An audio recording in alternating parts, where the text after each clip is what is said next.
মাসে। তো মোটামুটি একটা ভালো ইনকাম আমার শুরু হয়, কিন্তু এটা তো আসলে রেগুলার বেসিস ছিল না, আমার একটা রেগুলার বেস কাজের দরকার ছিল। কারণ আমি দেখতেছিলাম যে আসলে আম্মু যতই বলুক যে আমার ফ্যামিলিকে সাপোর্ট করতে হবে না, কিন্তু আমি যেহেতু বড় মেয়ে ছিলাম, আমার কোনো ভাই ছিল না, আমি দেখতেছিলাম আমার সাপোর্টটা করা অনেক বেশি জরুরি। তখন আমি সিভি বানানো শুরু করলাম, আমি বিভিন্ন জায়গায় অ্যাপ্লাই করা শুরু করলাম, জুনিয়র এক্সিকিউটিভ বা কাস্টমার সাপোর্ট এক্সিকিউটিভ। মানে ওই সময়টাতে আসলে প্রয়োজন ছিল আপনার ফ্যামিলিকে সাপোর্ট দেওয়া বা প্লাস নিজেকেও সাপোর্ট করা।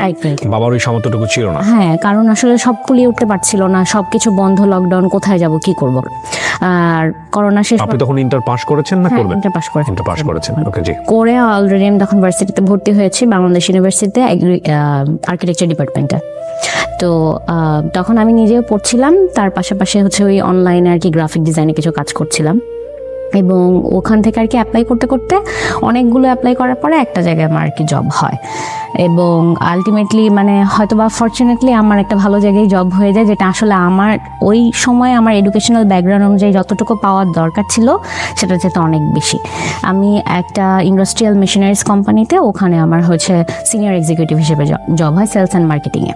তো তখন আমি ওখানে কাজ করতে থাকি। তো ওখানে মেইনলি হচ্ছে বেসিক স্যালারির পাশাপাশি আবার কমিশন বেসডও ছিল, সেল করতে পারলে একটা ভালো কমিশন যেহেতু ইন্ডাস্ট্রিয়াল মেশিনারি, সো কমিশনটা ওরকম একটা ভালো অ্যামাউন্ট ছিল।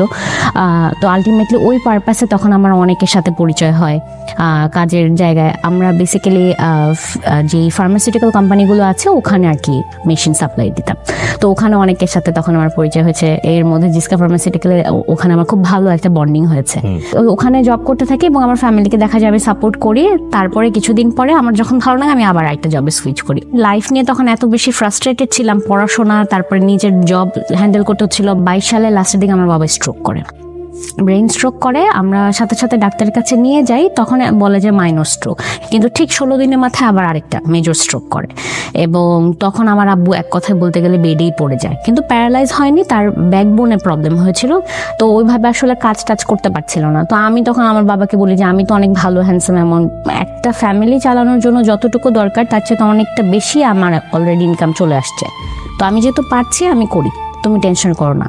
আমার আব্বুর জন্য আসলে আমাদের এই অবস্থা, এটা সে মেনে নিতে পারে না, স্টিল নাও এখনো মেনে নিতে পারে না। এই মানে অপরাধ বোধে ভুগে যে তার জন্য তার সন্তানরা সাফার করতেছে।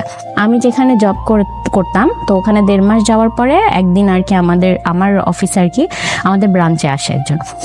তো উনি হচ্ছে আর একটা ব্রাঞ্চের ম্যানেজার থাকে, উনি আবার তখন ওখানে নতুন জয়েন করেছে, উনার আগে আমি জয়েন করেছি।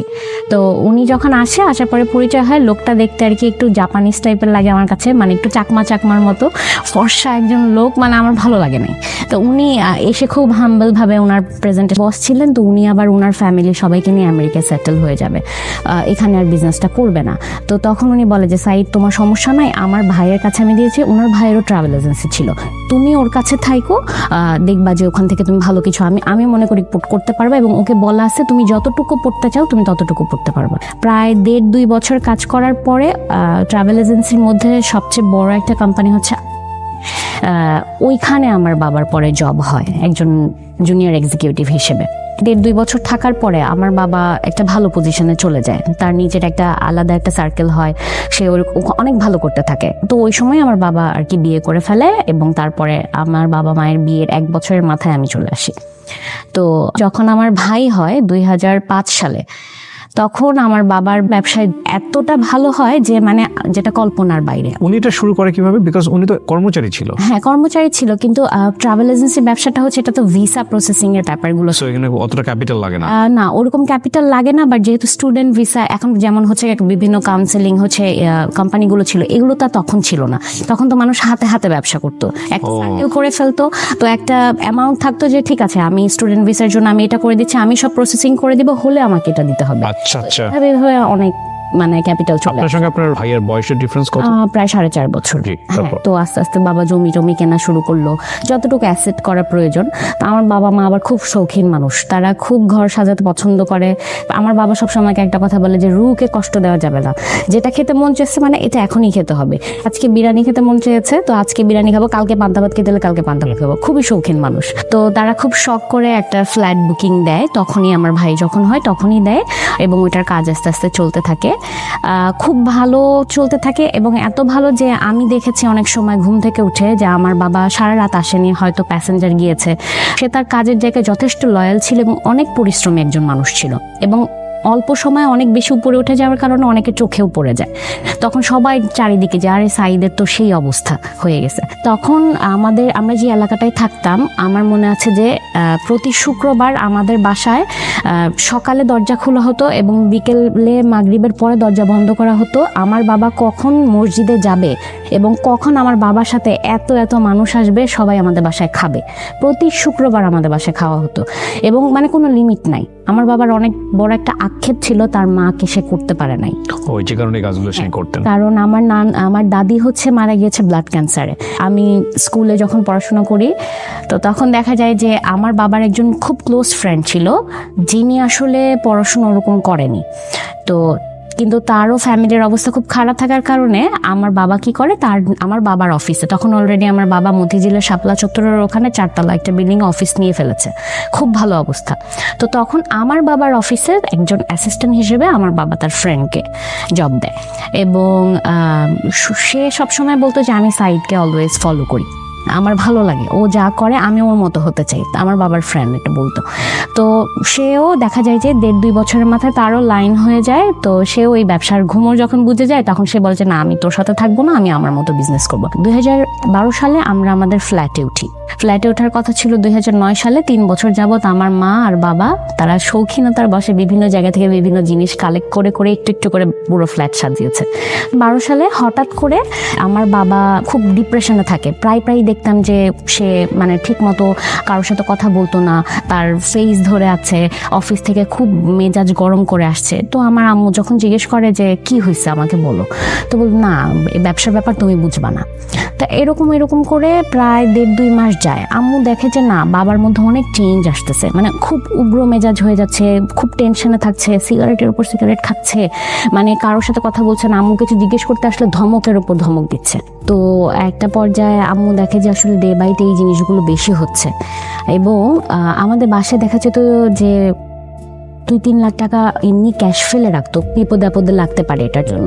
তো একটা দিন এরকম হয় যে আব্বু অফিসে চলে যায়, সকালে আব্বু আম্মুকে ফোন দিয়ে বলে শিফান আম্মু তো বাসায় কত আছে 2-2.5 লাখের মতো। কেন?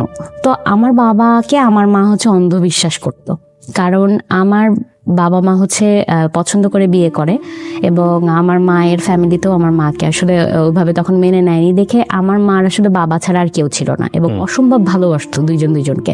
তাদের লাভ স্টোরি শুনে শুনে আমি বড় হয়েছি। তো তখন যেটা হয় যে আম্মু বলে কেন লাগবে, তো বলে হ্যাঁ তুমি একটু পাঠাও তো, মানে আব্বুর অ্যাসিস্ট্যান্টকে পাঠায়, তো আব্বুর জন্য টাকাটা পাঠায় দেয়। তো আম্মু নর্মালি জানে যে এরকম অনেক সময় হতো যে আব্বু টাকা চাইতো, আবার এনে সেটা ফিল আপ করে রাখতো। তো অনেকদিন হয়ে যায় আব্বু আর কোনো টাকা ফিল আপ করে না। তো তখন হচ্ছে আমি পিএসসি পরীক্ষা দিয়েছি ক্লাস 5-এ। তো আম্মু তখন একদিন হঠাৎ করে বাবাকে প্রশ্ন করে যে তুমি তো টাকা দিলা না আমাকে, টাকা কোথায়? তো তখন আব্বু রেগে যায়, হ্যাঁ তুমি আমার কাছে টাকার হিসাব চাচ্ছ কেন? আমি কি টাকা না দিয়ে থাকি? দিব, কয়দিন পরে দিব। তো আব্বুর কিছু অ্যাক্টিভিটিস আম্মু বুঝতে পারে যে তো সামথিং ইজ রং। তখন খোঁজ খবর নেওয়া শুরু করে। খোঁজ খবর নিতে পরে আম্মু জানতে পারে যে আমার আব্বুর যে ক্লোজ ফ্রেন্ডটা যিনি ছিলেন, তো ওনার সুবাদে তো আরো অনেক ফ্রেন্ড সার্কেল হয়েছে ব্যবসা করতে, যে ওখানে সবাই ব্যবসায়ী মানুষ। তো আব্বুকে কেউ একজন কোনো একটা বারে নিয়ে গেছিল যেখানে আর কি জুয়া খেলা হয়। আমার বাবার কোনো বদভ্যাস নেই, শুধু সিগারেট খাওয়া ছাড়া, এবং সে এই জিনিসগুলো কখনো ছুঁয়েও দেখে না, কখনো তার এইগুলোতে ছিল না। সে প্রচন্ড পরিশ্রমী মানুষ, সকালে যেত, রাতে আসতো, এসে ঘুমিয়ে যেত, এবং এতটা ভালো অবস্থা ছিল আমি দেখেছি অনেক সময় ঘুম থেকে উঠে আমার বাবা আমাদের বালিশের নিচে এরকম বান্ডিল টাকা রাখতো। মানে তার খুব শখ, এটা একটা আজব ধরনের শখ যে তার ছেলে মেয়ে টাকার বিছানায় ঘুমাবে। তো অনেক সময় হয়েছে ঘুম থেকে উঠেছি, বাবা বলেছে আম্মু একটু বিছানার বালিশটা সরাও তো, সরাই দেখছি এতগুলো টাকা। আবার অনেক সময় এমন হয়েছে রাত 2-3টা পর্যন্ত ওয়েট করতাম আব্বুর জন্য, আমার আব্বু না আসলে আমি ঘুমাতাম না, শুয়ে থাকতাম। তো তখন দেখতাম যে এরকম মোজা থেকে এরকম বান্ডিল টাকা বের করতো। তো আব্বু আম্মুকে নিয়ে অনেক ঘুরেছে, দেশ বিদেশ অনেক ঘুরেছে, আমরাও ঘুরেছি। তো তখন আমার আম্মু খোঁজ খবর নিয়ে তখন শুনে যে আব্বু এমন একটা জায়গায় যায় যেখানে তার ওই ফ্রেন্ডও আছে এবং আব্বুকে ওখানে সে খেলাচ্ছে, জুয়া খেলাচ্ছে। আমার আম্মু তখন মানে মাথায় আকাশ ভেঙে পড়ে যে এই মানুষ তো এরকম করার মানুষ না, এটা কিভাবে সম্ভব। তখন খোঁজ খবর নিয়ে দেখে যে আব্বুর ব্যবসার অবস্থা ভালো না। এবং কিছুদিন আগেই এমন হয়, আমার বাবা এত সরল মানুষ যে তার টাকার হিসাব ছিল না, কখনো টাকার হিসাব করতো না, কাউকে দিয়ে ফেললেও সেটার কোনো একটা ডকুমেন্টসে রাখতো না। এই ব্যবসা করতে যেয়ে ওখানকারই একজন আমার বাবার থেকে বয়সে বড়, আমার বাবা তাকে মামা ডাকতো। তো উনি একদিন আমার বাবাকে হঠাৎ করে ফোন দিয়ে বলে যে ভাগনা আমার হঠাৎ করে টাকা লাগতেছে। তো বলে যে কত টাকা লাগবে? বলে 27.5 লাখ টাকা লাগবে, দিতে পারবে তো? সে বলছে যে মামা কালকে তো শুক্রবার, আমি বাসায় থাকবো, আপনি বাসায় এসে থেকে নিয়ে যান। তো আমাদের চোখের সামনে দেখা, কারণ এটা দেখলাম এই জন্য আমি বলতে পারছি যে তখন আমি ক্লাস 5-এই পড়ি। তো আমি দেখেছি যে উনি আমাদের বাসায় এসছে, সারাদিন থেকে আমার বাবার সাথে গল্পগুজব করেছে, এরকম ল্যাপটপের ব্যাগে পুরো 27.5 লাখ টাকা ক্যাশ আমার বাবা তার হাতে বুঝিয়ে দিয়েছে, কোনো উইথাউট এনি ডকুমেন্টস। কারণ একটা বিশ্বাস ছিল, ব্যবসায়ী মানুষ তো, বলছে যে 10 দিনের মধ্যে টাকা দিয়ে দেবো, ঠিক আছে নিয়ে যান। উনি আজও গেছে কালও গেছে। উনি যাওয়ার পরে ওনার ফোন বন্ধ। আমার বাবার তো মাথায় আকাশ ভেঙে পড়ছে যে ফোন কেন ধরে না, কোনোভাবে ওনাকে রিচ করতে পারে না, খুঁজ ওনার অফিসে গেল কোথাও নাই। পরে খোঁজ নিয়ে দেখে উনি ওনার ছেলে ফ্যামিলি সহ ইটালি চলে গেছে। তো মানে টাকা মেরে দিছে এক কথায়। অনেক অসুস্থ হয়ে পড়ে ওই সময়। আর তখন ব্যবসাতেও খুব খারাপ অবস্থাটা চলছিল। আম্মু একদিন রাতে বাবার জন্য ওয়েট করে। আমার বাবা কখনো এমন হয়নি যে রাত 12টার পরে বাইরে ছিল। তো ওই দিন বাসায় আসতে আসতে ভোর 4টা বাজে, চেহারার দিকে তাকানো যাচ্ছে না। তো বলতেছে তোমার এই অবস্থা কেন? ওই দিন আম্মু ধরবে আব্বুকে। তো ড্রয়িং রুমে বসে বলে যে তুমি কোথায় যাও আমাকে বলো তো। বলছে কোথায় যাই? আমি অফিসের কাছে ছিলাম, আমি এয়ারপোর্টে ছিলাম। বলছে না তুমি সত্যি করে বলো, তুমি বলবা না আমি বলবো। তখন আব্বু মানে বলতে চায় না। তখন আম্মু বলে যে তুমি তো এখানে যাও। বলছে না না এগুলো ভুল কথা। আম্মুকে ওই ধমক দিয়ে থামায় দেয়। আম্মু আর কোনো কথা বলে না, আম্মুকে বোঝানোর চেষ্টা করে যে আমার আব্বু এগুলো কিছু করে নাই। কিছুদিন পরে আমার আম্মুকে আব্বু বলে যে শিফার আম্মু চলো রেডি হও, আমরা মালয়েশিয়া ঘুরতে যাব। তো এরকম হতো, আমার আম্মুকে নিয়ে আব্বু ঘুরতে যেত। তো চলে যায়। তো বলে যে আগে, এবং এটা ওনার জন্য খুব টাফ কিছু ছিল না, কারণ যেহেতু উনি এজেন্সিরই কাজ করতো। মালয়েশিয়া তো বলে যে মালয়েশিয়া যাব, ওখান থেকে সিঙ্গাপুর হয়ে তারপরে আমরা ব্যাক করবো। বলছে ঠিক আছে। তো আম্মু খুব খুশি যায়। যাওয়ার পরে মালয়েশিয়ার ওখানে আবার গোল্ড খুব সুন্দর হয়। এটা কি আপনি তখন বাংলাদেশে ছিলেন না বাবা মার সঙ্গে? আমি বাংলাদেশে ছিলাম। তখন বাংলাদেশ কার কাছে? আমরা আমাদের বাসায় থাকতাম, আমাদের কাজে যেহেতু ছিল। আপনাদেরকে রেখে ওনারা রোমান্টিক ভ্রমণে চলে যেত? হ্যাঁ অনেক রোমান্টিক ছিল তারা। এবং আমার বড় ফুপির ছেলে, বড় জ্যাঠার বড় ছেলে আর আমার বড় ফুপির মেয়ে, এই 3জনই আমাদের বাসায় থাকতো। যেহেতু আমাদের ফ্যামিলি মেম্বার আদার্স যারা ছিল তাদের ওরকম অবস্থা ভালো ছিল না। সো এই সাপোর্টটুকু আপনার বাবা একদম ছোট থেকে আমরা হওয়ার আগে ওদেরকে নিয়ে আসছে।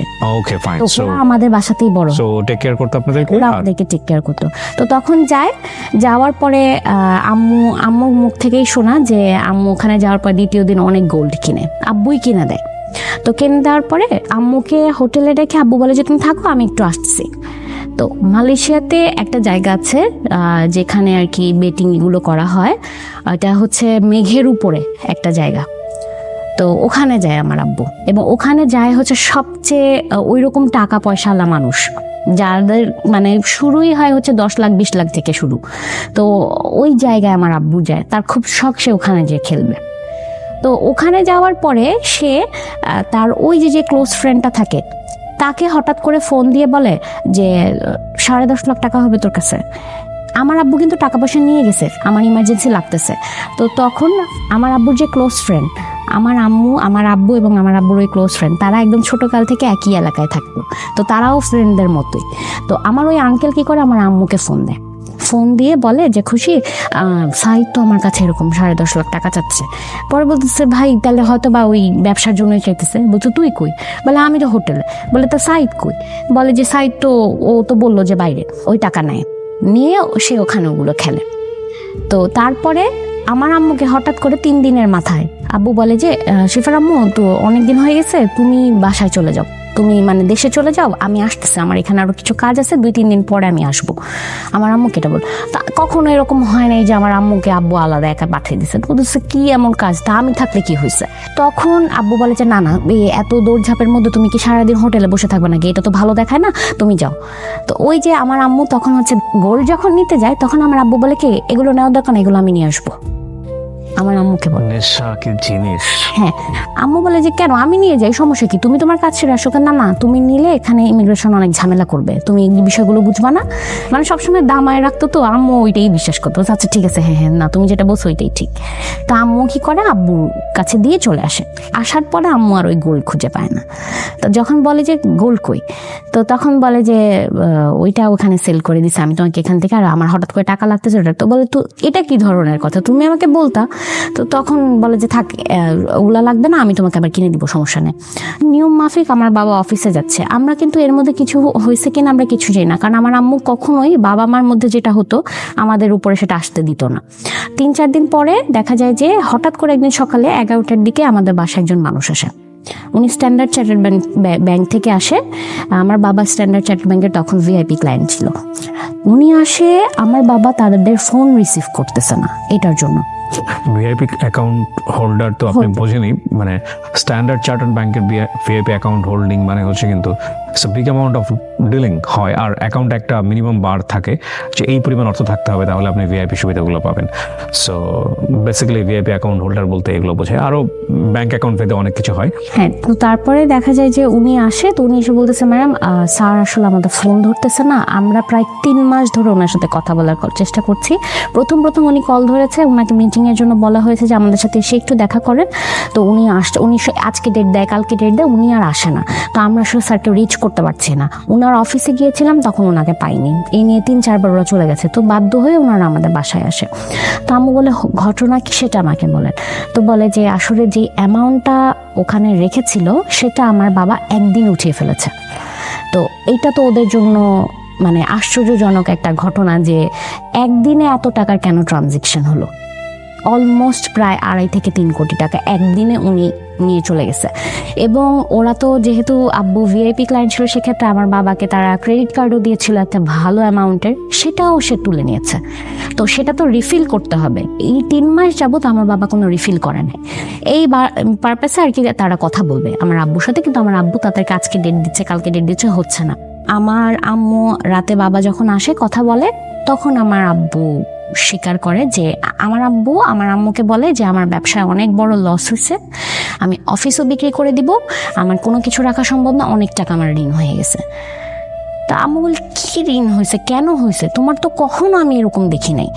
তো তখন আব্বু বলে কি যে না তুমি বুঝবা না, আমি আসলে জাপানের এরকম 46টা ভিসা স্টুডেন্ট ভিসা করতে যেয়ে আমি অনেক টাকা লসে পড়ে গেছি, ভিসাগুলো হয় নাই, মানুষদেরকে আমার টাকা আরও জরিমানা দিতে হয়েছে, এগুলো বুঝায়। তো তখন আম্মু বলে এখন কি করবা, বলতেছে যে দেখি অফিস তো বিক্রি করছি। তা আম্মু বলে অফিস বিক্রি করছো তো ওইখানেই তো অনেক টাকা পাইছো, এই টাকা দিয়ে তো এটা শোধ হয়ে যাওয়ার কথা। বলে না, ওগুলো অন্য কাজে লাগাইছে। কি কাজে লাগাইছে এত কথা তোমার শুনতে হবে না। আমার আম্মুকে সবসময় এরকম করতো। তো পরে যে আব্বু এর 10-12 দিন পরে বলে কি শিফার আম্মু একটা কথা বলবো তোমাকে। আমার আব্বুর একটা সুবিধা ছিল কি যে মানে আমার আব্বু আমার আম্মুকে যা বুঝতো আমার আম্মু তাই বুঝতো। তো তখন আমার আব্বু আম্মুকে বলে যে ফ্ল্যাটটা বিক্রি করে দিই। তো আম্মু বলে যে ফ্ল্যাট কেন বিক্রি করবা, এত শখের ফ্ল্যাট, 7 বছর ধরে অপেক্ষা করছে এই ফ্ল্যাটে। এবং আমাদের যে ফ্ল্যাটটা ছিল ওই অ্যাপার্টমেন্টে শুধুমাত্র একটাই এত সুন্দর ফ্ল্যাট ছিল, আশেপাশের থেকে মানুষরা দেখতে আসতো যে, এবং ওখানে মানে যে ল্যান্ডটা যাদের ছিল আর কি, তো তারাও তো ওই অ্যাপার্টমেন্টে তাদেরও তো কিছু ফ্ল্যাট পেয়েছিল, ওরা থাকতো। ওনাদের যত মেহমান আসতো ওনারা সবাই এসে আমাদের বাসায় নক দিয়ে দেখে তো আপনাদের ফ্ল্যাটটা একটু দেখান, মানে আর সবাই এসে বলতো যে এগুলো কোত্থেকে আনছেন, এগুলো কোত্থেকে আনছেন, এত শখ করে বানাইছে। এবং আমাদেরও রিলেটিভস বা আমার আব্বুর ফ্রেন্ড সার্কেল যারা আসতো এসেই মানে তখন এমন একটা নিঃশ্বাস থাকতো, মানে ওই নজরে আসলে সব চলে গেছে। তা বলতো দেখছো সাইদের কি অবস্থা, কি করে ফেলছে, এরকম বলতো সব সময়, কই ছিল সাইদ, কি করে ফেলছে এত অল্প সময়, এরকম বলতো। তো তখন যেটা হয় আম্মুকে বলে যে শিফার আম্মু আমি অনেক লোনের চাপে আছি, আমাকে না হলে মানুষ মেরে ফেলবে, ইমার্জেন্সি ফ্ল্যাট বিক্রি করতে হবে, তুমি অ্যানাউন্স করো। বাসার যে বাড়িওয়ালা ছিলেন ওনার সাথে কথা বলো। তো ওনাকে জানায় যে ভাই আপনাদের যদি কোনো পরিচিত কেউ থাকে যে ফ্ল্যাট কিনতে চান, তো উনি তো আকাশে কি বলেন আপা আপনি এই ফ্ল্যাট কেন বিক্রি করবেন? বলে না আসলে আমরা আমাদের আবার সাভারে সানভ্যালি তাব্বু জমি কিনে রেখেছিল, তাব্বু আমার আম্মুকে আশ্বাস দেয় যে ওখানে বাড়ি করবে, তো কিছুদিন আমরা ভাড়া থাকবো, ফ্ল্যাটটা বিক্রি করবো, ওই টাকাগুলো নিয়ে ওখানে আমার আব্বু বাড়ি করবে আর কিছু টাকা ঋণ দিবে। তো তখন আম্মু ওইটা আমার আব্বু আম্মুকে যা মুখস্থ করে তো আমার আম্মু যে সেটাই বলতো, তো আম্মু ওইটাই বলছে যে আমরা ওখানে বাড়ি করবো, আমরা এটা থাক সমস্যা নাই, আবার শখ পূরণ করতে পারবো। তো ওনাদেরই আবার একজন ছিল যে আর কি ফ্ল্যাট খুঁজতেছিল, ওইটা 6 তলায় একটা ফ্ল্যাট হওয়ার কথা, তো ওইটা ওনারা কিনবে। তো তখন বলে যে আমাদের এখানে একটা ফ্ল্যাট আছে, এই বাসার সবচেয়ে সুন্দর ফ্ল্যাট, আপনি কি দেখবেন? তো তখন বলে যে চলেন দেখি। ওনারা এক দেখায় পছন্দ করে ফেলে। ওনারা বলে যে কোনো দামাদামি হবে না, আপনি কত চান সেটাই বলেন। 3 দিনের মাথায় ফ্ল্যাট বিক্রি হয়ে গেছে, লস দিয়ে বিক্রি করতে হয়েছে। মানে আমার আব্বু যেই টাকা দিয়ে ফ্ল্যাটটা কিনেছে তার থেকে 6-7 লাখ টাকার নিচে, মানে সে আমার আব্বু শুনছে যে এত টাকায় উনি দিতে রাজি, হ্যাঁ ডান ডান ডান, মানে টাকা দরকার আব্বুর, আর কোনো কিছু আব্বু শুনতেছে না। তো টাকা নিয়ে বলে এত টাকা তো বাসায় রাখা যাবে না, ব্যাংকে রেখে দাও। কখনো কোথাও আমার বাবা আমার মার নামে একটা ব্যাংক অ্যাকাউন্ট করে নাই, আমাদের জন্য কোনো কিছু করে নাই। হ্যাঁ একটা কথা শুনেছি যে আমার বাবা, আমি যখন ক্লাস 3-4-এ পড়ি তখন আম্মু বলছে যে তুমি যে এত টাকা খরচ করো, এত জনকে দাও, ছেলে মেয়েদের জন্য কি কিছু রাখতেছো? তখন বলছে তোমার এটা নিয়ে চিন্তা করতে হবে না, আমার মেয়ের জন্য 20 লাখ টাকা রাখা আছে, ও বাইরে যেয়ে পড়াশোনা করবে, আমার ছেলের জন্য 20 লাখ টাকা রাখা আছে, ওইটা নিয়ে তোমার টেনশন নাই।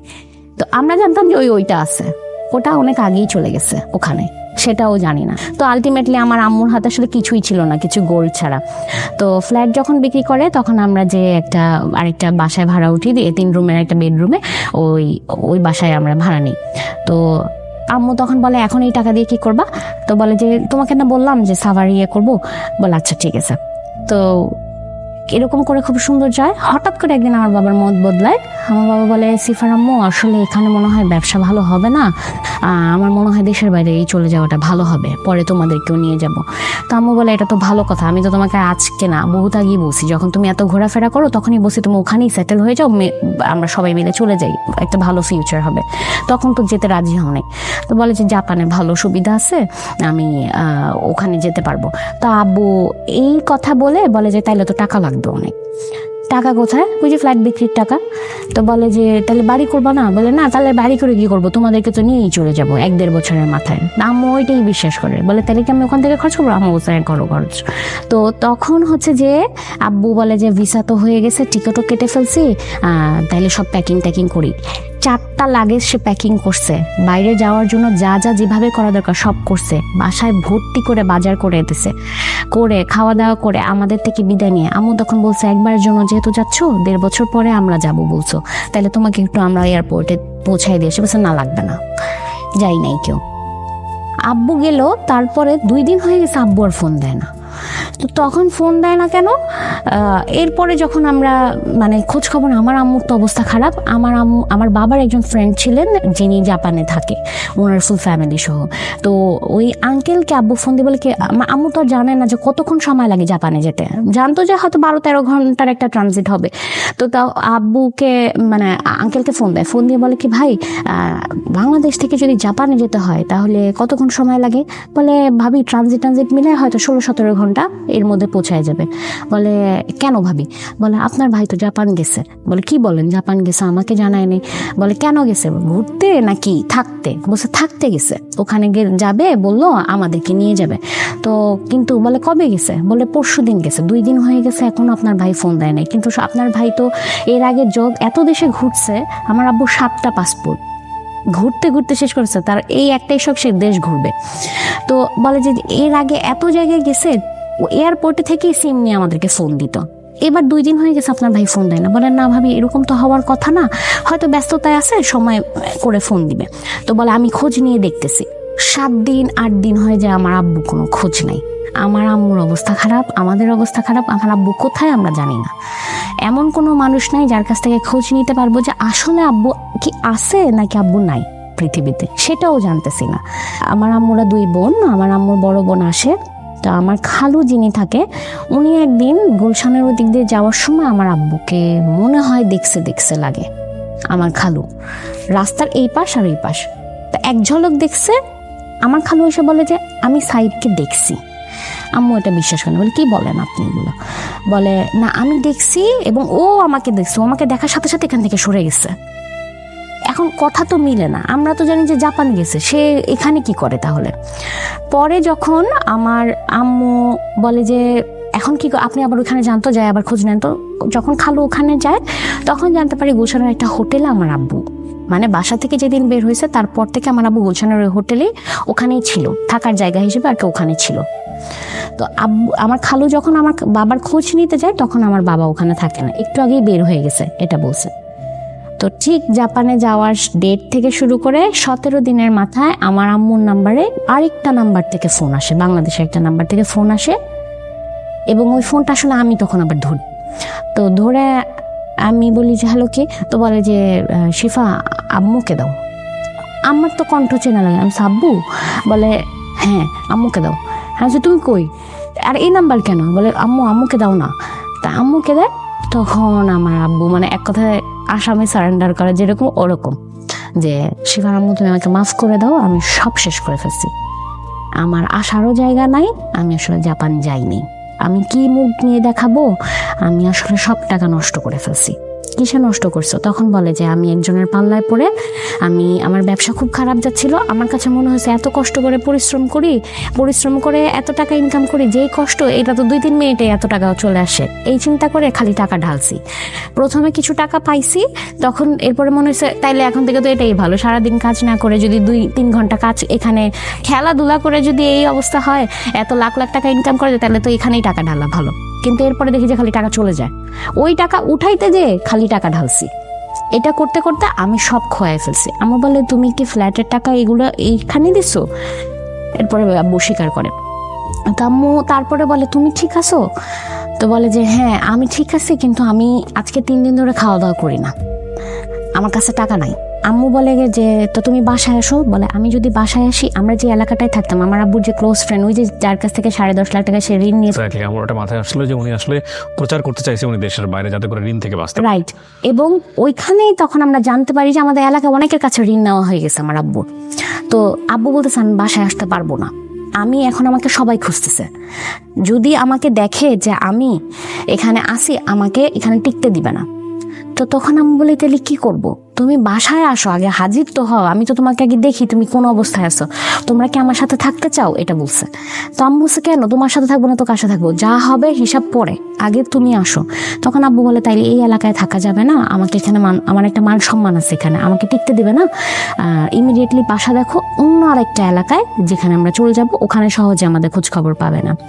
তো তখন যে আমার আম্মু আমার খালামুনির সাথে পরামর্শ করে ইমার্জেন্সি পুরান ঢাকার দিকে একটা বাসায় আমরা উঠি। রাতের মধ্যে আমার বাবা আসে, রাত 12টার দিকে অন্ধকার যখন হয় তখন আমার বাবা আমাদের বাসায় আসে আমাদেরকে নিয়ে। ওই দিন আমরা দেখলাম, আমার চোখের সামনে দেখা, যে অল্প কিছু ফার্নিচার নিয়ে আমরা একটা ট্রাকে করে আমরা চলে যাই। তো এর মধ্যে কিন্তু আমাদের গাড়ি বাড়ি সব চলে গেছে, এবং আমার আম্মুর হাতে কোনো ক্যাশ নাই, আম্মু শুধু কিছু গয়না ছিল। আর আমাদের বাসায় যেহেতু অনেক ফার্নিচার ছিল, এখানে একটা কথা আছে, এত ফার্নিচারও নিতে পারবো না। আমার আব্বু বলে যে আমাদের বাসায় যে পরিমাণ ফার্নিচার আছে 4 বেডরুমেও হবে না, 1 বেডরুমের বাসা নিব, কারণ আমার অবস্থা এখন ভালো না, বাকি সব বিক্রি করে আসো, হাতে কিছু ক্যাশ নিয়ে আসো। তা আম্মু বলে এগুলোও বিক্রি করে দিতে হবে? বলছে হ্যাঁ এগুলো বিক্রি করতে হবে। ফোনে বলতেছে, আব্বু তখন আসেনি, 3 দিন সময় দিছে, 3 দিনের মধ্যে সব গুছাও আমরা চলে যাব। তো তখন আম্মু বলে আশেপাশে আমাদের যারা পরিচিত থাকে যে আমাদের ফার্নিচার কিছু বিক্রি করব। আমার একজন টিচার ছিল, প্রাইভেট টিচার, আলটিমেটলি ওদের কাছে আর কি ফার্নিচারগুলো বিক্রি করে আমরা 3 দিনের মাথায় রাতে আমরা ট্রাকে করে চলে যাই। যাওয়ার পরে এমন একটা বাসায় ভাইয়া উঠি যে আসলে খুব নিম্নমানের আর কি, যে 4-5টা ফ্যামিলি একটাই বাথরুম ইউজ করবে, একটাই রান্নাঘর ইউজ করবে। আমার আব্বু ওই বাসা ঠিক করছে। তো আমরা ওই বাসায় যে উঠি, আমি আসলে তখনও বুঝতে পারতেছিলাম না এখানেই আমরা থাকবো কিনা। আমি এখানে কি থাকতে আসছি? বলছে হ্যাঁ এখানেই থাকতে আসছি, এখন থেকে এভাবেই থাকতে হবে, আমার আব্বু বলতেছে। আমি আমার আব্বু দিকে এমনি তাকে, আব্বু আমাকে ধমক দিচ্ছে, বলছে যখন যেরকম সেরকম থাকতে হয়।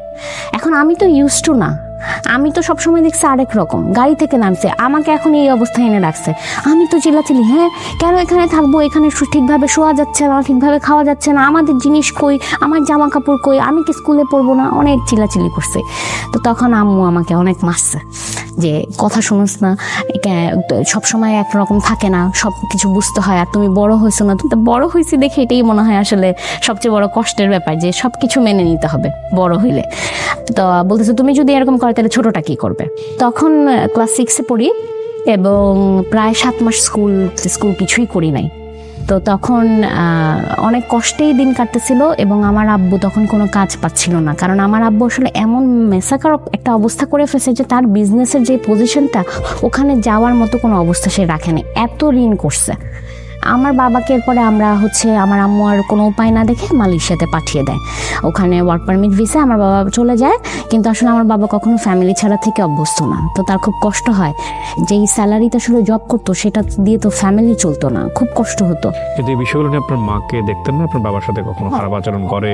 খারাপ আচরণ করেছে আব্বু আম্মুকে। এমন আব্বুর একটা কথা ছিল, আমি খারাপ, চলে যাও তোমরা। আমার বাবা কেমন একটু গা ছাড়া ছিল তখন। তো আম্মু বলে আমি যে যাব, আমি না হলে ব্যবস্থা করে নিতে পারবো, ছেলে মেয়েগুলার কি হবে, ওরা তো বড় হচ্ছে। বলছে যে তুমি যদি রেখে যেতে চাও রেখে যেতে পারো, আমার ছেলে আমার যেভাবে মানুষ করে করবো, না হলে তুমি নিয়ে যাও।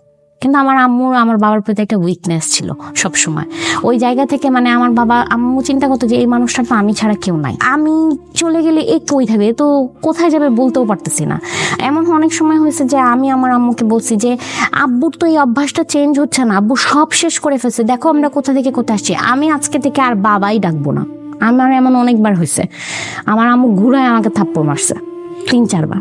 এই জায়গাটা একটা বিশাল লার্নিং আছে, কিন্তু বাবা বাবাই, মা মাই, রেসপেক্টের জায়গাটা সন্তানের জায়গা থেকে এরকমই থাকা উচিত। আমার আম্মু বলেছে যে তোমার বাবার সাথে কি হয়েছে সেটা আমি বুঝবো, তুমি কেন বাবা ডাকবা না, তোমার সাথে কিছু করছে? আমি বলছি না। বলে তাহলে তুমি কেন বাবা ডাকবা না, একদম মুখ চুপ করে রাখো। তো এরকম হয়েছে। তা আমার খুব কষ্ট লাগতো, আমার আম্মু এত কান্না করতো, আমার আম্মু মানে এত অভাবের মধ্যে যাচ্ছি। এমন হয়েছে যে আমার আম্মু খাওয়া দাওয়া করে নাই, একটা ডিম রান্না করছে, অর্ধেক করে আমার ভাইকে দিছে, আমাকে দিছে। তো ওই মোমেন্টগুলো মানে আমি খাবো না, চোখ দিয়ে পানি পড়বো, যে এরকম তো কখনো দেখি নাই।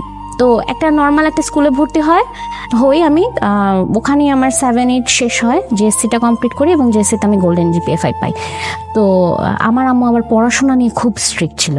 তো আব্বু তখন মালয়েশিয়ায়, আমার ভাই বড় হচ্ছে, ও ক্লাস 4 পড়ে, দুজনকেই ভর্তি দেওয়া হয়। ক্লাস 10 পর্যন্ত আমার আম্মু প্রত্যেকটা জায়গায় আমাকে নিয়ে আসছে। কোনো ফ্রেন্ডের বাসায় যেতে পারি নাই, কোনো ক্লাস পার্টি কখনো আমি অ্যাটেন্ড করতে পারি নাই, করা লাগবে না, খুব এদিকে খুব মানে স্ট্রিক্ট ছিল। তো ক্লাস 10-এ যখন আমি আসলে এসএসসি পরীক্ষা দিই, আমার একটু রেজাল্ট খারাপ হয়, 4.98 আসে। বাবা কি তখনও মালয়েশিয়াতে? বাবা তখনও মালয়েশিয়াতে। আমি ক্লাস 10 কমপ্লিট করি এবং তারপরে আমার বাবা আসে যখন আমি আর কি কলেজে ভর্তি হই। তো তখন একটু অবস্থা ঠিক হয় আমাদের, এবং ওই জায়গা থেকে এর মধ্যে আমরা 2-3 বার আরো বাসা চেঞ্জ করেছি, একটু একটু করে আবার ভালো অবস্থায় গিয়েছি। তো তখন যে একটা মোটামুটি একটা লেভেলে আসে, আব্বু আবার এসে এখানে এখন কাজ তো করতে হবে, ওখানেও থাকতে পারছে না, ভালো লাগে না ফ্যামিলি ছাড়া। তো তখন বলে যে ওই আবারও সেই মতিঝিলে যায়, মানুষদের সাথে মেশার চেষ্টা করে, মাফ টাফ চায় যে থাক ভাই আমাকে মাফ করে দেন, আমি ভুল করছি, এখন আমাকে কাজ না করতে দিলে তো আমি আপনাদের টাকা দিতে পারবো না, কাজ করতে দেন, আমি টাকা ফেরত দিয়ে দিব।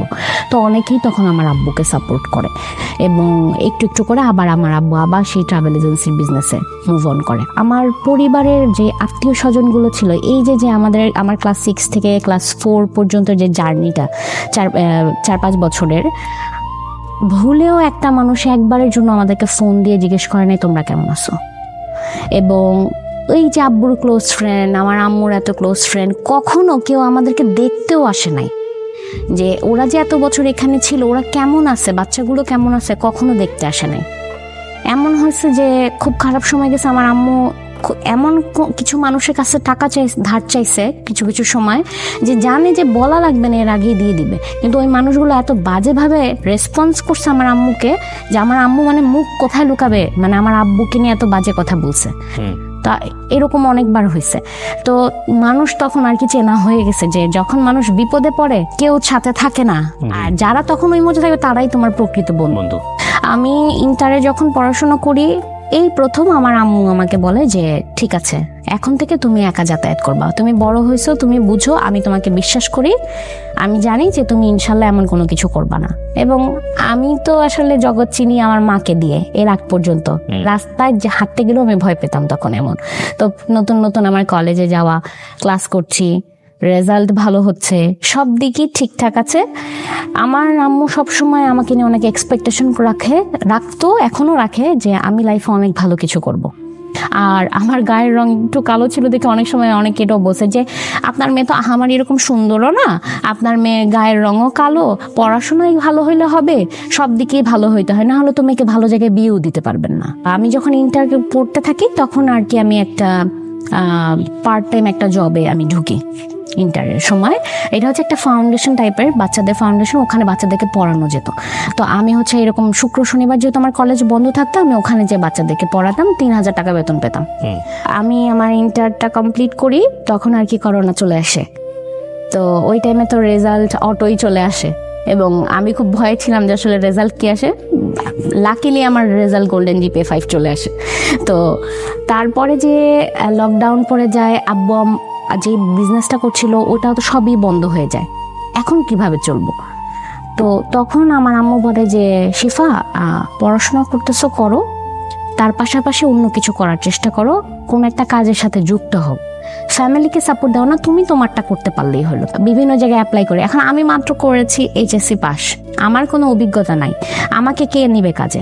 আমার একটা জিনিস ছিল যে আমি যেই জিনিসটাই দেখি, কোনো কিছু যদি শেখার আগ্রহ থাকে আমি খুব তাড়াতাড়ি শিখতে পারতাম। ওকে, তো আমি অনলাইনে ইউটিউব দেখে আমি গ্রাফিক ডিজাইন শিখি তখন নিজে নিজে। আমার বাসায় যেহেতু ল্যাপটপ ছিল, আমি গ্রাফিক ডিজাইন শিখে কিছু ডিজাইন করি। এরকম তখন ফেসবুকে আমি এরকম বলি যে আমি লোগো ডিজাইন করতে পারি, ব্যানার ডিজাইন করতে পারি। তো এরকম বিভিন্ন গ্রুপে আমি লিখি। তো ওখান থেকে আমার ভালো কিছু ক্লায়েন্টও আসে। তো মোটামুটি একটা ভালো ইনকাম আমার শুরু হয়, কিন্তু ওটা তো আসলে রেগুলার বেসিস ছিল না, আমার একটা রেগুলার বেস কাজের দরকার ছিল। কারণ আমি দেখতেছিলাম যে আসলে আম্মু যতই বলুক যে আমার ফ্যামিলিকে সাপোর্ট করতে হবে না, কিন্তু আমি যেহেতু বড় মেয়ে ছিলাম, আমার কোনো ভাই ছিল না, আমি দেখতেছিলাম আমার সাপোর্টটা করা অনেক বেশি জরুরি। তখন আমি সিভি বানানো শুরু করলাম, আমি বিভিন্ন জায়গায় অ্যাপ্লাই করা শুরু করলাম, জুনিয়র এক্সিকিউটিভ বা কাস্টমার সাপোর্ট এক্সিকিউটিভ। মানে ওই সময়টাতে আসলে প্রয়োজন ছিল আপনার ফ্যামিলিকে সাপোর্ট দেওয়া বা প্লাস নিজেকেও সাপোর্ট করা। বাবার ওই সামর্থ্যটুকু ছিল না। হ্যাঁ, কারণ আসলে সব কুলিয়ে উঠতে পারছিল না, সবকিছু বন্ধ, লকডাউন, কোথায় যাব, কি করব। আর করোনা শেষ। আপনি তখন ইন্টার পাস করেছেন না করবেন? ইন্টার পাস করেছেন। ওকে, জি। করে অলরেডি আমি তখন ভার্সিটিতে ভর্তি হয়েছি, বাংলাদেশ ইউনিভার্সিটিতে আর্কিটেকচার ডিপার্টমেন্টে। তো তখন আমি নিজেও পড়ছিলাম, তার পাশাপাশি হচ্ছে ওই অনলাইনে আর কি গ্রাফিক ডিজাইনে কিছু কাজ করছিলাম। এবং ওখান থেকে আর কি অ্যাপ্লাই করতে করতে অনেকগুলো অ্যাপ্লাই করার পরে একটা জায়গায় আমার আর কি জব হয়। এবং আলটিমেটলি মানে হয়তো বা ফরচুনেটলি আমার একটা ভালো জায়গায় জব হয়ে যায়, যেটা আসলে আমার ওই সময় আমার এডুকেশনাল ব্যাকগ্রাউন্ড অনুযায়ী যতটুকু পাওয়ার দরকার ছিল সেটা যেটা অনেক বেশি। আমি একটা ইন্ডাস্ট্রিয়াল মেশিনারিজ কোম্পানিতে, ওখানে আমার হচ্ছে সিনিয়র এক্সিকিউটিভ হিসেবে জব হয় সেলস অ্যান্ড মার্কেটিংয়ে। তো তখন আমি ওখানে কাজ করতে থাকি। তো ওখানে মেইনলি হচ্ছে বেসিক স্যালারির পাশাপাশি আবার কমিশন বেসডও ছিল। সেল করতে পারলে একটা ভালো কমিশন যেহেতু ইন্ডাস্ট্রিয়াল মেশিনারি, সো কমিশনটাও ওরকম একটা ভালো অ্যামাউন্ট ছিল। তো আলটিমেটলি ওই পারপাসে তখন আমার অনেকের সাথে পরিচয় হয় কাজের জায়গায়। আমরা বেসিক্যালি যে ফার্মাসিউটিক্যাল কোম্পানিগুলো আছে ওখানে আর কি মেশিন সাপ্লাই দিতাম। তো ওখানে অনেকের সাথে তখন আমার পরিচয় হয়েছে, এর মধ্যে জিসকা ফার্মাসিউটিক্যাল, ওখানে আমার খুব ভালো একটা বন্ডিং হয়েছে। ওখানে জব করতে থাকি এবং আমার ফ্যামিলিকে দেখা যাবে সাপোর্ট করি। তারপরে কিছুদিন পরে আমার যখন ভালো লাগে আমি আবার একটা জবে সুইচ করি। লাইফ নিয়ে তখন এত বেশি ফ্রাস্ট্রেটেড ছিলাম, পড়াশোনা তারপরে নিজের জব হ্যান্ডেল করতে হচ্ছিল। 22 সালে লাস্টের দিকে আমার বাবা স্ট্রোক করে, ব্রেন স্ট্রোক করে। আমরা সাথে সাথে ডাক্তারের কাছে নিয়ে যাই, তখন বলে যে মাইনর স্ট্রোক, কিন্তু ঠিক 16 দিনের মাথায় আবার আরেকটা মেজর স্ট্রোক করে। এবং তখন আমার আব্বু এক কথায় বলতে গেলে বেডেই পড়ে যায়, কিন্তু প্যারালাইজ হয়নি, তার ব্যাকবোনে প্রবলেম হয়েছিল।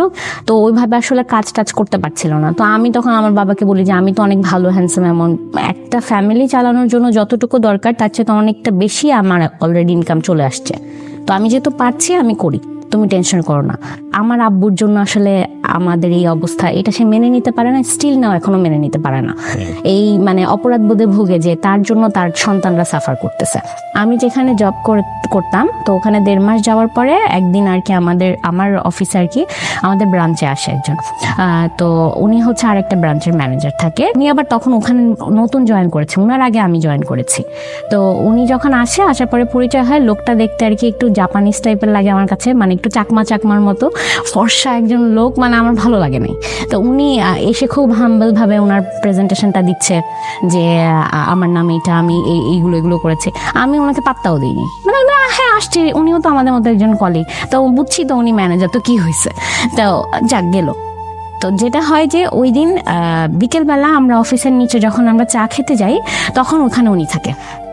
তো উনি কি করে, চায়ের বিলটা দেয়। আমার এটা মেজাজ খারাপ হয়ে যায়, মানে উনি হ্যাঁ উনি আমাদের সাথে কোনো কথা বলে না। আমার সাথে আমার আরো 2জন কলিগ ছিল, মেয়ে কলিগ ছিল, আমরা চা খাই, টাকা দিতে নেই। তখন মামা বলে যে না, চায়ের টাকা দেওয়া হয়ে গেছে। কে দিল চায়ের টাকা? মামা দিচ্ছে। আমার কাছে মনে হচ্ছে লোকটা আমার দিকেই বারবার তাকাচ্ছে, তো আমি ইগনোর করে চলে গেছি। তো পরের দিন আমরা আবার আমরা আরেক কলিগকে নিয়ে মজা করার ইয়েতে আমাদের আরেকজন কলিগ আবার ওনার ফেসবুক আইডি নিয়ে আসে। তো আমরা সবাই ওনাকে রিকোয়েস্ট পাঠাই।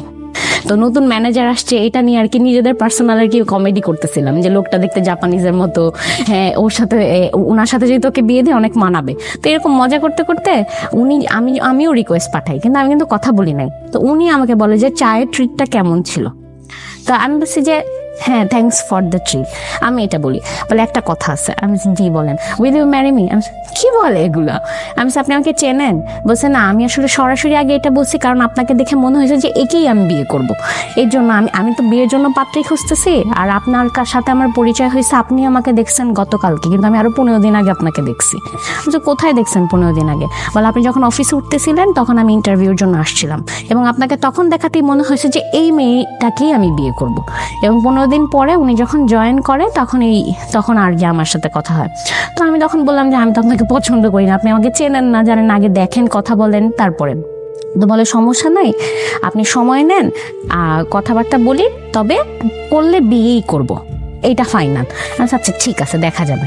তো এরপরে এই মাঝে মধ্যে টুকটাক কথা হয়, কিন্তু আমি আসলে সত্যি কথা বলতে খুব ইগনোর করতাম, আমার কেন যেন ভালো লাগতো না। তো আমি সবসময় এটা ভাবতাম যে আমি যদি আসলে কোনো রিলেশনশিপে জড়িয়ে যাই বা আমি যদি বিয়ে করে ফেলি, তখন আমার ফ্যামিলিকে যদি আমি সাপোর্ট না করতে পারি, ওই ইন্টেনশন থেকে মানে একদম ঠিক করে রেখেছিলাম যে আমি পড়াশোনা শেষ করব, তারপরে যে আগে একটা ভালো পজিশনে যাব, তারপরে যে বিয়ে করব। তো আমি এই কথাগুলো ওনাকে জানাই যে দেখেন, আমার পক্ষে তো আসলে এখন বিয়ে করা সম্ভব না, আমার তো এখনো পড়াশোনা শেষ হয়নি। তো উনি বলছে যে বিয়ের সাথে তো এগুলো কোনো কানেকশন নেই, পড়াশোনার জায়গায়, ক্যারিয়ারের জায়গায়, বিয়ের জায়গায়। আমি নর্মালি যেহেতু হচ্ছে জবও করতাম, তার পাশাপাশি কিন্তু আমার ওই যে অনলাইনের কাজগুলোও চলছিল। আমি আবার তখন আমার নতুন ক্লথিং বিজনেস শুরু করি 2023 সালে জানুয়ারিতে। তো আমার আসলে সবসময় ডিজাইনের প্রতি একটা ভালোবাসা কাজ করতো, যদিও আমি ডিজাইনের এডুকেশনাল ব্যাকগ্রাউন্ডের না। আমি দেশীয় ড্রেস নিয়ে কাজ করা শুরু করি তারপর, এবং দেখলাম যে মোটামুটি খুব ভালো একটা আমি রেসপন্স পাই। আমি 22,000 টাকা দিয়ে ব্যবসাটা শুরু করেছিলাম প্রথমে। আমার জবও চলছিল, বিজনেসও চলছিল। এর মধ্যে যখন উনি আমাকে বিয়ের প্রপোজাল দেয়, আমি আসলে বুঝতে পারছিলাম না যে আমি কি করব, মানে কি সিদ্ধান্ত নিলে আসলে আমার জন্য বেটার হবে। আমি যদি এই মুহূর্তে বিয়ে করি, তাহলে যদি সব বন্ধ হয়ে যায়, কারণ আশেপাশে তো অনেক খারাপ খবরও শুনি যে মানে বিয়ে করে সব জায়গা থেকে আলাদা করে দেয়। তো ভালোটা না আর মাথায় আসতেছিল না যে ভালোও তো হইতে পারে। তো আমি ওনাকে যখন সবকিছু বলি, উনি বলে যে আপনি সময় নেন, সমস্যা নেই। আমি বলছি যে ঠিক আছে, আমি দেখবো যে আপনি আমাকে ট্রাস্ট আনতে পারেন কিনা। তো এবং আমি দেখি যে আমার কাছে এই একটা মানুষকে এখন অব্দি আমি যত মানুষের সাথে মিশছি, চলার খাতিরে, কাজের খাতিরে, সবচেয়ে ডিফারেন্ট মনে হয়েছে। এতটা রেসপেক্ট আমি কখনো অন্য কারো থেকে পাই নাই, যতটা রেসপেক্ট উনি আমাকে করছে। ফার্স্ট লুকে ভালো লাগেনি, কিন্তু অ্যাটিটিউডও ভালো লেগে গেছে। হ্যাঁ, তো উনি আমাকে প্রচন্ড রেসপেক্ট করছিল সবকিছু। আবার একটা সময় আবার ডাউটও হচ্ছিল যে এগুলো কি আপনি করছেন, দেখেন পরে কিন্তু আবার যদি অন্যরকম হয়। তো উনি একদিন কান্না করে দিয়েছে যে আমি এরকমই। আমি আচ্ছা ঠিক আছে, দেখা যাক। তো বাসায় আমি জানাই বিষয়টা। আমার বাসায় যখন জানাই, আমার আব্বু আম্মু পছন্দ করে নাই। কেন? এরকম হুট করে তো কোনো কিছু হয় না, তুমি আরো দেখো, জানো, একটা ভুল সিদ্ধান্ত নিলে কিন্তু জীবন শেষ। তো সো বি কেয়ারফুল। তো সামহাও তাদের আর কি পছন্দ হয়নি। তারপরে যখন শুনছে ছেলের বাড়ি চিটাগাং, তার মানে ছেলে তো বিয়ে করে চিটাগাং নিয়ে যাবে, নেওয়ার সম্ভাবনা বেশি, তো মেয়ে তো আলাদা হয়ে যাবে, এইটাই মেনে নিতে পারতেছে না। এত আদরের মেয়ে, ভাবছে যে এলাকায় এলাকায় বিয়ে দিবে, গলিতে গলিতে থাকবে, তো সেটা তো আর হবে না। এই জন্য না না না না, চিটাগাং ছেলের কাছে বিয়ে দেবো না। তো আমি ওনাকে বাসায় জানাই, পরে উনি বলে যে আপনার আব্বুর সাথে আমাকে একটু কথা বলার ব্যবস্থা করে দেন। আমার আব্বুর সাথে দেখা করার ব্যবস্থা করে, আমার আব্বু তাকে চরম অপমান করে প্রথম দিন, বুঝাই দেয় যে না আমার মেয়েকে আমি দিব না। আমার সাথে সাথে আমার অফিস থেকে বের হয়ে আমার মানে জোরাজোরি করে, প্লিজ একটু আমি আপনার আব্বুর সাথে আরেকবার কথা বলতে চাই। আবার আসে, এসে আমার আব্বুর সাথে এরপরে বলে, মানে একদম আব্বু এখানে বসা থাকে, নিচে এরকম বসে, আব্বু প্লিজ আপনার মেয়েটাকে আমাকে দেন, প্লিজ দেন, আমার অনেক পছন্দ হয়েছে, আমি ওকে অনেক ভালো রাখবো। আমি জানি না আপনার মতো আমি ভালো রাখতে পারবো কিনা, কিন্তু আমি এতটুকু জানি আমি শিফাকে যেই ভালোবাসবো আমার মতো করে কেউ ভালোবাসবে না। তো পরে বলতেছে আর টাকা পয়সা নিয়ে সমস্যা নাই, আমি হয়তো এখন যতটুকু ইনকাম করতেছি ইনশাল্লাহ আগামীতে আপনি দোয়া করলে আমি আরো বেশি ইনকাম করবো, আপনি কোনো টেনশন করেন না, আপনার মেয়েকে আপনাদের থেকে আলাদা করব না, শুধুমাত্র আপনার মেয়েটাকে আমার কাছে বুঝাই দেন। তো তখন আমার আব্বু বলে যে ঠিক আছে, আমি চিন্তা ভাবনা করে দেখি। উনিও ওনার ফ্যামিলিতে জানায়। এর মধ্যে আমি হচ্ছে এই যে আজকে আমার যে লুক, আমি পর্দা করার চেষ্টা করছি বা যেটা, এটা আমার হাজবেন্ডের মাধ্যমে। আমি আগে যেভাবে চলতাম আর এখন সেটা যারা আমাকে চেনে তারা দেখবে যে একদমই ডিফারেন্ট। সেটা আমার হাজবেন্ডকে খুশি করার জন্য আমি করিনি, আমার হাজবেন্ডের ফ্যামিলি একটু ওরকম ইসলামিক মাইন্ডে, আপনি অ্যাকসেপ্ট করেছেন, রাইট। সে আমাকে এমনভাবে এনভায়রনমেন্টগুলো ক্রিয়েট করেছে যে আমি ফিল করেছি যে দুনিয়াতে আল্লাহ ছাড়া আর কেউ তোমার আপন না। আমি এটা ফিল করছি, এবং আমি এটা ফিল করছি যে আল্লাহর কাছে যেটা চাইলে পাওয়া যায় আর কারো কাছে সেটা চাইলে পাওয়া যাবে না। মানুষের কাছে চাইলে অপমানিত হতে হবে, কিন্তু আল্লাহর কাছে চাইলে আল্লাহ 10টা দরজা খুলে দেয়। আলহামদুলিল্লাহ, আমি এটা সবসময় একদম গর্ব করে বলি, যেটা আমার হাজব্যান্ডের উসিলা হয়ে আসছে। উনি আমাকে হেল্প করেছে। তো বিয়ে হয়ে গেল আপনাদের? আমি আসলে অনেক ফ্যামিলির এগেইনস্টে আমি একই বিয়ে করবো, কারণ আমি একটা সময় রিয়েলাইজ করছি যে this is the right person. তো তখন আমার কাছে মনে হচ্ছে যা কিছু হবে হবে, যাই এবার লাভ দেই। ইন্টারেস্টিং বিষয় বলি, পৃথিবীতে যে কোনো জিনিসই, প্রাণী হোক আর বস্তু হোক, প্রথমে যদি সেটা নেগেটিভ থাকে আপনার কাছে, লাইক ভালো লাগতেছে না, এরপরে যদি সেটা আপনার ভালো লাগে বিশেষ কোনো কারণে বুঝে শুনে, ওটা কিন্তু মারাত্মক ভালো লাগা হয়। আলহামদুলিল্লাহ, মানে এত ভালো একটা ফ্যামিলি পেয়েছি যেটা আমি আসলে কখনো কল্পনা করিনি, আর আমার বাবা মাও চিন্তা করে নাই। আর যেখানে আর কি আমাদের একটা স্ট্রাগল লাইফ গিয়েছে, তো তখন অনেক মানুষ বলছে যে মেয়েকে কিভাবে বিয়ে দিবে, কই যে পড়বে, কি করবে, সেখানে তো আমার আসলে সন্দেহটা আরো বেশি ছিল। কিন্তু যে দেখছি যে শাশুড়ি, এটা তো শাশুড়ি নয়, তো বেস্ট ফ্রেন্ড। কত বছরের সংসার? সংসার হচ্ছে 2023 সালে শুরু হয়েছে, ফেব্রুয়ারি থেকে। সংসার শুরু হলো মাত্র শুরু হলো। আপনার বেবি আছে? বেবি আছে 9 মান্থস রানিং। মাশাআল্লাহ মাশাআল্লাহ। মেয়ে। মাশাআল্লাহ। একটা মজার বিষয় দেখেছেন আজকের এই গল্পে যারা এতক্ষণ ছিলেন, শুরু থেকে শেষ পর্যন্ত এন্ডিং কি এটা নিয়ে একটা প্রশ্ন উঠছিল, রাইট? কিন্তু গল্পের মধ্যে একটা অদ্ভুত রকমের ফ্লো ছিল। গল্পের মেসেজটা আসলে কোথায়? সেটা হচ্ছে ফ্যামিলি কতটা ইম্পর্টেন্ট একটা মানুষের জীবনে। ওনার বাবার গল্পটাই আসলে গল্প এখানে। এই যে আপনার বাবার যে গল্পটা, এটা আপনার শ্বশুরবাড়ির পক্ষের লোকজন জানে? হ্যাঁ, জানে, এবং they accept it very well. অনেক ভালোভাবে অ্যাকসেপ্ট করেছে, কারণ আমার বাবা তো ভুলটা শুধরে আবার ঠিক হয়ে গেছে, এই জন্য অ্যাকসেপ্ট করেছে। যে কারণ মানুষের জীবনে এরকম উত্থান পতন থাকে, আমাকে বলছে এগুলো কোনো ব্যাপার না। This is the story. একটা লাইনেই গল্প শেষ। মানুষের জীবনের ধরেন ফাইট করার বেশ কয়েকটা লেভেল থাকে। কি কি দিয়ে মানুষ ফাইট করে? প্রথমত হচ্ছে তাকে সুস্বাস্থ্যের অধিকারী হতে হয়। মানে থাকে না, দিন এনে দিন যারা খায় তারা তো স্বাস্থ্যের উপরে নির্ভর করে বেশিরভাগ। তারপর আসলে মেধার জায়গায় আপনি শিক্ষার কথা বলতে পারেন। সব কিছু যখন একটার পর একটা ফেল করতে থাকে, তখন হচ্ছে লাস্টলি আমরা যদি বলি, যদিও এগুলো এভাবে লেয়ার করা থাকে না, তারপর আমরা বলার জন্য, বোঝানোর জন্য বলছি যে আসলে এই ইনস্টিটিউশনটা কতটা ইম্পর্টেন্ট, সেটা হচ্ছে ফ্যামিলি। সবাই দুনিয়া এক সাইড হয়ে গেছে, ফ্যামিলি আপনাকে অকুণ্ঠ সমর্থন দিয়ে যাবে। হ্যাঁ, শাসন করবে, বোঝাবে, বলবে, মতের বিরুদ্ধে যাবে, কিন্তু কখনো ছেড়ে দেবে না। দেখুন, ওনার বাবা যে অবস্থায় চলে গিয়েছিল, ওনার মা যদি ওনার বাবার প্রতি সে রেসপেক্টটা সবসময় না রাখতো, ভালোবাসার জায়গাটা যদি না থাকতো, শ্রদ্ধার জায়গাটা যদি সেখান থেকে বের হয়ে আসতো, তাহলে হয়তো এই ফ্যামিলিটা অন্যরকম একটা স্ক্যাটার্ড অবস্থায় চলে যেত। কিন্তু দিন শেষে তারা গিভ আপ করেনি, তারা রেসপেক্টের জায়গাটা ঠিক রেখেছে। এই গল্পের আরেকটা চমৎকার জায়গা ছিল, যখন ওর ভেতর থেকে ফিল করা শুরু করেছে যে আগের অবস্থা কি ছিল, এখনকার অবস্থা কেন বাবার জন্য এরকম হলো। সুতরাং বাবার সাথে ওরা একটা অন্য ধরনের ইরেসপেক্ট একটা সম্পর্ক গ্রো করার সম্ভাবনা তৈরি হচ্ছিল। সেখানে ওর মা কিন্তু ফুল স্টপ দিয়ে দিয়েছে, না, বাবাকে রেসপেক্ট করতে হবে, বাবা মানে বাবা। এবং আপনি দেখেন খুব চমৎকারভাবে ওনার একটা ফ্যামিলি শুরু হয়েছে এবং সেখানেও খুব শাশুড়ি বা শ্বশুর পক্ষের লোকজন এবং ওনার হাজব্যান্ড সবাই অসাধারণ মাপের মানুষ। আমরা দোয়া করি এগুলোতে নজর না লাগুক এবং এই সংসারটা সবসময় সুন্দর থাকুক। এবং আজকের এই গল্প থেকে আমাদের অনেক কিছু নেবার আছে। উনি নিজেও কিন্তু এখন অনলাইনে বোধহয় একটা বিজনেস করেন, রাইট? হিজাব এবং বোরকা কাস্টমাইজ আমি ডিজাইন করে থাকি। নিজে নিজেই করেন, জি। এখান থেকেও কিন্তু উনি 6 ডিজিট আর্ন করেন, ওনার ফ্যামিলিকে উনি কন্ট্রিবিউট করছেন। পাশাপাশি ওনার আপনার হাজবেন্ড তো জবও করছে, আমার হাজবেন্ড একটা রিমোট জব করছে, সংসার খুব ভালো চলছে। কিন্তু এই যে সংসারের মধ্যে কোনো মানুষ ভুল করে ফেললে, বড় আকারের ভুল হয়ে গেলে, আনইমাজিনেবল ভুল হয়ে গেলে তাকে সংসার বিবর্জিত করে দেয়া বা এমন পরিস্থিতি তৈরি করে দেওয়া যে বাইরে চলে যাও, এই পরিস্থিতিটা যাতে কখনোই না হয়। মানুষের জীবনে ভুল থাকবে, মানুষের জীবনে অন্যায় থাকবে, মানুষের জীবনে ভুল শোধরানোর পথও থাকবে এবং যতক্ষণ পর্যন্ত রিয়েলাইজেশন আছে ততক্ষণ পর্যন্ত এই মানুষটা খারাপ মানুষ না। সে হয়তো সাময়িক ভুল করেছে, তারপরে সে ফিরে আসবে। সেজন্য আমাদের সবাইকে ধৈর্য ধরতে হবে। আমি আপনাকে অনেক ধন্যবাদ জানাই, আপনি চট্টগ্রাম থেকে এসে আপনি আমার এই প্ল্যাটফর্মে এই গল্পটা শেয়ার করলেন। আমি শুধু শেষে একটা প্রশ্ন করে আজকের স্টোরিটা শেষ করব, সেটা হচ্ছে আমাদের তো একটা গল্প শুনে একটা লার্নিং হয়েছে, আপনি কেন বললেন বা আপনার শিক্ষাটা কি আসলে এই গল্প থেকে? শিক্ষাটা হচ্ছে আমি যেটা শিখেছি যে প্রথমে বলেছিলাম যে ফ্যামিলিতে আসলে খুব ভালো অবস্থা ছিল, তারপর হঠাৎ করে যখন পড়ে যায়, আমার মনে হয় যে পারিবারিক শিক্ষাটা অনেক ইম্পর্টেন্ট বাচ্চা লালন পালনের ক্ষেত্রে। সেখানে আসলে প্রত্যেকটা বাচ্চাকে ছোট থেকে শেখানো উচিত যে যে কোনো পরিস্থিতিতে খাপ খাওয়াতে হয়, না হলে ওদেরকে যদি যা চাই আমরা সাথে সাথে যখন দিই, তখন কিন্তু ওই বাচ্চাটা যখন একটা সময় পরে যে আর পায় না, তখন সে অনেক হিংস্র হয়ে যায়। তাকে যদি ব্যালেন্স করে শেখানো হয়, সে তার জীবনে এই কষ্টটা বা আক্ষেপটা থাকে না। যেটা আমার ক্ষেত্রে কি হয়েছে, আমি নিজে অ্যাবজর্ভ করেছি, পাইনি মানে আমাকে বলছে এখন এটা মেনে নাও, তো আমি তারপরে হ্যাঁ ঠিক আছে মেনে নিয়েছি, এই একটা বিষয়। আর দ্বিতীয় বিষয় হচ্ছে যে এখানে আমার পার্সোনাল লাইফের ক্ষেত্রে যেটা, যে আমার হাজবেন্ডের কথা যেটা আমি বলেছি, আমি খুব অল্প সময়ের পরিচয়ে কিন্তু আমি বিয়ে করেছি। এমন অনেক সময় হয়েছে যে আমরা অনেক মানুষকে চিনি জানি, যাদেরকে আমরা অনেক লং টাইম ধরে চিনি, কিন্তু পরবর্তীতে যেয়ে দেখি যে আসলে মানুষটা ওই রকম না। কিন্তু সবসময় সন্দেহ আবার ঠিক হয় না।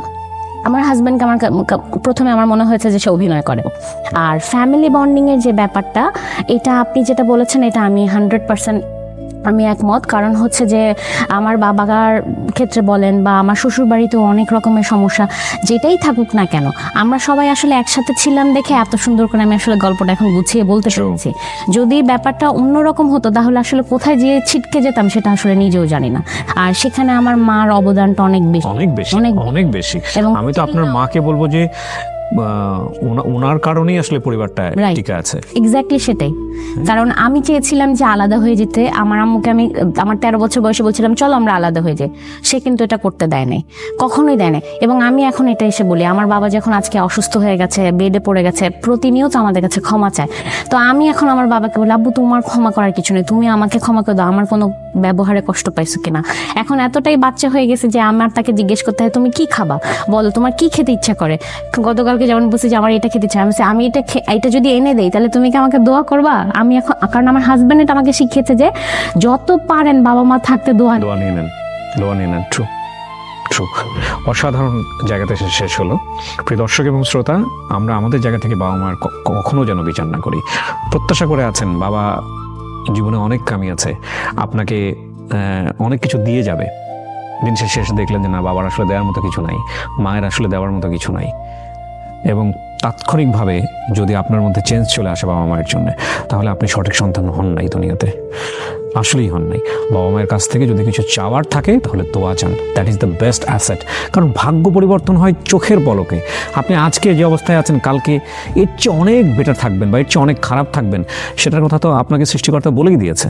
হ্যাঁ, দিস ইজ আনপ্রেডিক্টেবল। সুতরাং বাবা মা খুব অল্প সময়ের জন্য ব্লেজিং আমাদের লাইফে, তাদের প্রতি যেন আমরা কখনোই তাদের, হ্যাঁ অনেক সময় দেখা যাবে যে এমন কিছু আচরণ সামনে চলে এসছে যেটা সন্তান হিসেবে নেওয়া যাচ্ছে না, কিন্তু আমরা যেন কখনোই তাদেরকে বিচারের কাঠগড়ায় না তুলি। অনেক ভালো থাকুন, আজকের মতো পর্যন্তই। আসসালামু আলাইকুম।